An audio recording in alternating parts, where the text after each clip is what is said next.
Hey guys, welcome back. Today we're going to dive into the beautiful world of making pizza from scratch, starting with the dough and working our way to two mouth-watering pizzas. One of them will be a margherita, the other Italian sausage. So let's get started. All right, so first we'll use a half cup of water. All right. Too much. So this is warm water. This will be used with sugar to help activate our yeast. Okay. Here we have our yeast and some sugar. And we'll gently mix those up just to make sure that everything's mixed together well. And then we're going to give it about 5 minutes of resting after it's mixed. And what we'll look for is for a foam to appear on top. And that's how we'll know that the yeast is activated. And then we'll be able to move on with making our dough from there. I'm just going to give this a gentle stir, and then we'll wait 5 minutes. Make sure we push all of those clumps of yeast down into the fluids. And that's why I'm using a flexible silicone spatula.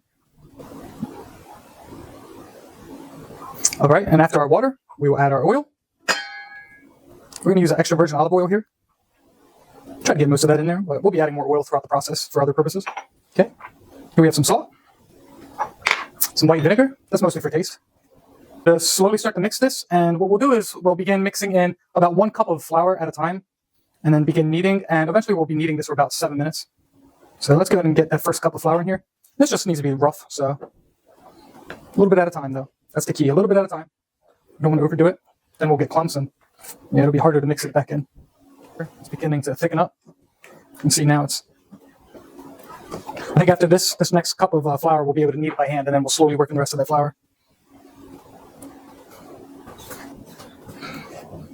All right, so now we've got some dough. It's still on the sticky side, but it's manageable. We can handle this with our hands now. So we're going to powder our hands and our surface a little bit.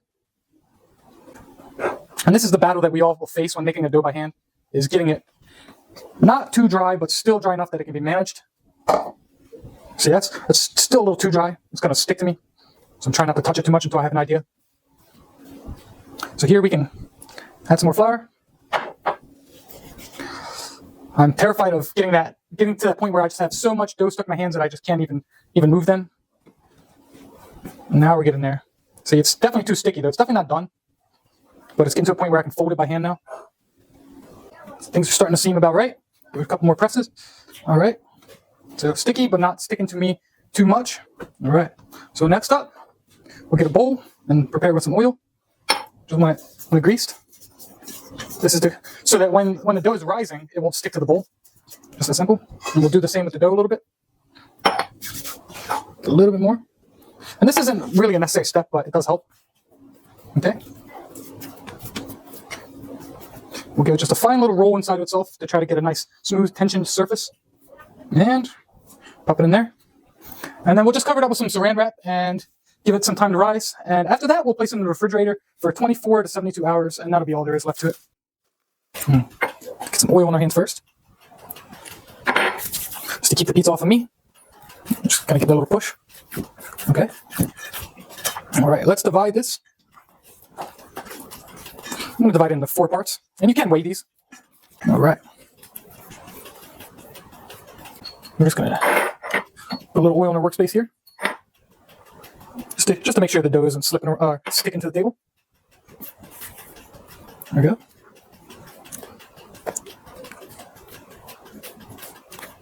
Now we just start with a press. Try to bring it to about 3/4 of an inch thick, about 6 inches in diameter, and we'll do that by pressing first, avoiding smushing the edges too much because that's where we'll have the pizza crust. Try to keep an eye on it, try to see which side's stretching faster than the others. And again, we don't want to smush the dough too much because we want it to fluff up good. Take a look, see how fast it's springing back together. If it springs together too fast, it's recommended to let it rest a few minutes, especially at this stage. And so personally, I think this is springing back a little too quick, so the dough's a little too cool still. So it's better to be patient. You can't force the dough.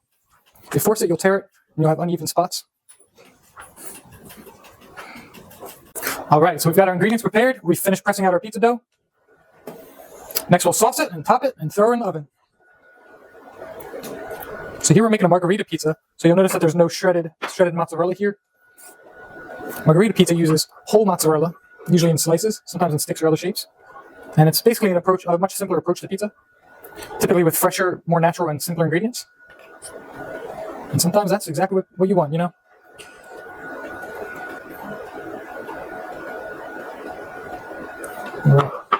So here we have our freshly sliced mozzarella here.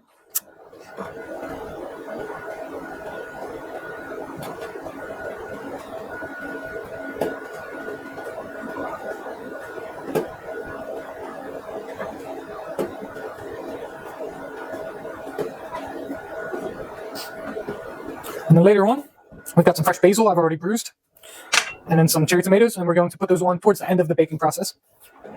For now, I'm going to add a little bit of Parmesan here. Not necessary, not always on a margarita, but I love it.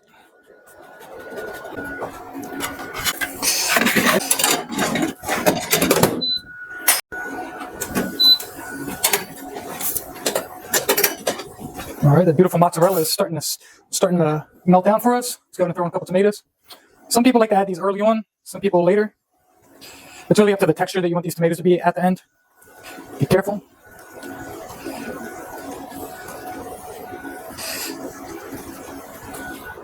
And we'll add the fresh basil at the very end so that doesn't burn. They burn very easily. All right. It smells ready. I look through the window. It looks about ready. Ooh.